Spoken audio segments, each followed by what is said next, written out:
பாமக தலைவர் அன்புமணி ராமதாஸ் செய்தியாளர்களை சந்தித்து வருகிறார். நேரலையில் காணலாம்.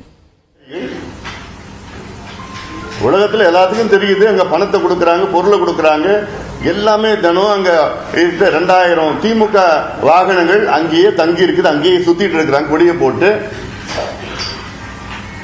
அங்க ஒவ்வொரு கிராமத்திலையும் ஒரு திமுகல ஒரு பந்தல் போட்டு வச்சிருக்காங்க. அந்த பந்தலுக்கு 25,000 ரூபாய் செலவாகுது. கிட்டத்தட்ட 300 பந்தல் போட்டு வச்சிருக்காங்க. எத்தனை கோடி செலவு, எலெக்ஷன் எக்ஸ்பென்சஸ். நேரம் அந்த வேட்பாளரை தகுதி நீக்கம் செஞ்சிருக்கணும், எப்பயும் செஞ்சிருக்கணும். நேர்மையான முறையில் தேர்தல் நடந்தது. ஆனா இதெல்லாம் தெரியவே தெரியலன்னு ஒரு தேர்தல் ஆணையர் சொல்றாருன்னா அவர் எப்பேற்பட்ட அதான் சொல்றீங்க, அன்ஃபிட் ஃபார் தி ஜாப். அவர் மட்டும் இல்ல, இருக்கிற அவருக்கு உடந்தையா இருக்கின்ற அத்தனை பேர்.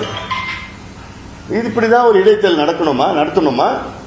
இது ஒரு ஜனநாயக கேலி கூத்து. இது இதற்கு முதலமைச்சர் பெருமையா சொல்றதுக்கு எதுவுமே தெரியல எனக்கு. என்ன பெருமை முதலமைச்சர் சொல்லிட்டு இருக்காரு? விக்கிரவாண்டி போனீங்க, காசு கொடுத்தீங்க, ஓட்டு வாங்கினீங்க, இது ஒரு பெருமையாது.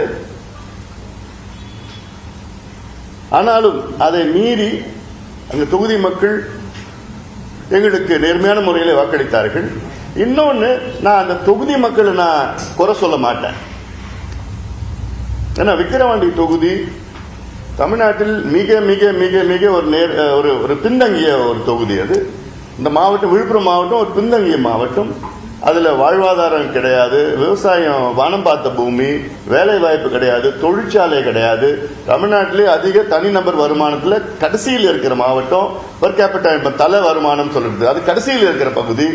அவங்களுக்கு 500 ரூபாய் பெரிய பணம். விக்கிரவாண்டி தொகுதி வாக்காளர்கள் 500 ரூபாய் பெரிய பணம். அவங்க கிட்ட போய் 10,000 ரூபாய் கொடுத்தா என்ன பண்ணுவாங்க? கொடுத்தவங்க ஓட்டு போட்டு தான் ஆவாங்க. ஏன் உதவ் 10,000 கொடுத்தா உதவ கூட ஓட்டு போட்டுருவாப்ல. யார் கொடுக்குறாங்களோ சொல்றேன். யாரு 10,000 கொடுத்தா ஓட்டு போட போறாங்க. அந்த அளவுக்கு 10,000 ரூபாய்க்கு பணமும் பொருளும் கொடுத்து ஓட்டு போட்டிருக்காங்க மக்கள். நான் அவங்களை குறை சொல்ல மாட்டேன். ஏன்னா இந்த மக்களை 77 ஆண்டுகள் சுதந்திரம் அடைந்து இந்த நிலைமையில தான் வச்சிருக்கிறாங்க இவங்க ஆளுங்கட்சிக்காரங்களும் ஆண்டு கொண்டிருக்கின்றவர்கள். ஏன்னா இவங்க படிச்சாங்கன்னா, வேலைக்கு போயிட்டாங்கன்னா, தெளிவாயிட்டாங்கன்னா இவங்க ஓட்டு போட மாட்டாங்க. அதனால இந்த மக்களை இப்படியே அடிமையா வச்சிருக்கணும், இப்படியே வேலை இல்லாம வச்சிருக்கணும், இப்படியே கூலியா வச்சிருக்கணும். இதுதான் திராவிட மாடல். இந்த திராவிட மாடல் தான் ஸ்டாலின் அவர்கள் சொல்கிறார். திராவிட மாடல்னா என்ன? தமிழ்நாட்டின் மக்கள் அடிமையா கூலியா வச்சிருக்கணும், பிச்சைக்காரனா வச்சிருக்கணும், கையேந்தி காசு வாங்கிட்டு அவங்களுக்கு ஓட்டு போடுவாங்க. இதுதான் திராவிட மாடல். இதுதான் விக்கிரவாண்டியில நடந்த திராவிட மாடல். இது அவங்க நிர்வாகத்துக்கு வெற்றி கிடையாது. திமுக அவங்களுடைய ஆட்சிக்கோ முதலமைச்சருக்கோ அவங்க செய்த நிர்வாகத்துக்கு எல்லாம் கிடையாது. கொடுத்த பணத்துக்கு மக்கள் அங்கு விசுவாசமா இருந்தார்கள். அதனால வெற்றி. அது அவாய்டு. ஏதாவது இப்படி ஒரு ஜனநாயக படுகொலை அது தவிர்க்கலாம். இது ஒரு பக்கம்.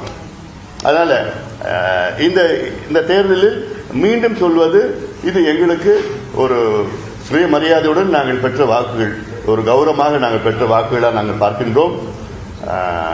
அதை நான் கம்பேர் பண்ணல. ஆனாலும் கடந்த இடைத்தேர்தல், ஈரோடு இடைத்தேர்தலில் அதிமுக பாஜக கூட்டணி அவங்க 2 பேரும் சேர்ந்து வாங்கின வாக்குகள் 43,000 வாக்குகள் வாங்கியிருக்கிறாங்க. இந்த தேர்தலில் நாங்கள் வாங்கின வாக்குகள் 56,300 வாக்குகள் நேர்மையான முறையில் நாங்கள் உழைத்து பெற்ற வாக்குகளாக நாங்கள் பார்க்கின்றோம். ஆனால் இந்த இடைத்தேர்தல் இவங்க இந்த பர்சன்டேஜ், அவங்க அந்த பர்சன்டேஜ், இவங்க ஓட்டு இங்கே போச்சு, அந்த ஓட்டு எங்கே போச்சுன்னு அனாலிசிஸ் தயவுசெய்து பண்ணாதீங்க. இது வேஸ்ட். ஏன்னா மொத்தம் காசு கொடுத்தாங்க, ஓட்டு போட்டாங்க. யார் வேணா ஓட்டு போட்டுவாங்க. இப்போ உதாரணம், ஜெயலலிதா அம்மையார் இருந்த நேரத்தில் அதிமுக ஒரு ஓட்டு கூட திமுக போட மாட்டாங்க. ஏன்னா அவங்களுடைய ஜென்ம எதிரி. எம்ஜிஆர் கட்சி தொடங்கினதுக்கு காரணம் திமுக ஒழிக்கிறதா தருவினார். ஆனாலும் இப்போ அவங்க அதிமுக காசு கொடுத்து ஓட்டு போட்டிருக்காங்க, திமுக ஓட்டு போட்டிருக்காங்க. அப்ப நினைச்சுப்பாங்க அந்த நல்ல. அதான் இட்ஸ் ஃப்ரீ பை எலெக்ஷன். இது இதுக்கும் பொது தேர்தலுக்கும் சம்பந்தமே கிடைக்க போறது. பொது தேர்தலில் ஒட்டுமொத்தமா அத்தனை அமைச்சர்கள் ஒரே தொகுதியிலையும் எம்எல்ஏக்கள், எம்பிக்கள், சேர்மன் எல்லாம் தங்கி அங்கே பணம் எல்லாம் கொடுக்கறதுக்கு ஒரு சூழலாம் இருக்க போறது கிடையாது. அதனால அடுத்த தேர்தல் நிச்சயமாக பொது தேர்தலாம் இதுக்கும் சம்பந்தமே இருக்க போறது கிடையாது. மீண்டும் வாக்களித்த வாக்காளர்களுக்கும் எங்கள் கட்சி கூட்டணி தலைவர்கள், நிர்வாகிகளுக்கும் எல்லாத்துக்கும் மேல் பாட்டாளி மக்கள் கட்சியினுடைய அடிமட்ட தொண்டர்கள் அங்கேயே தங்கி அங்கே தொண்டர்களுக்கும் நிர்வாகிகளுக்கும் மீண்டும் என்னுடைய நன்றிகளை இந்த நேரத்தில் நான் தெரிவிக்கின்றேன். அன்புமணி ராமதாஸ் செய்தியாளர்களை சந்தித்த காட்சிகளை பார்த்தோம்.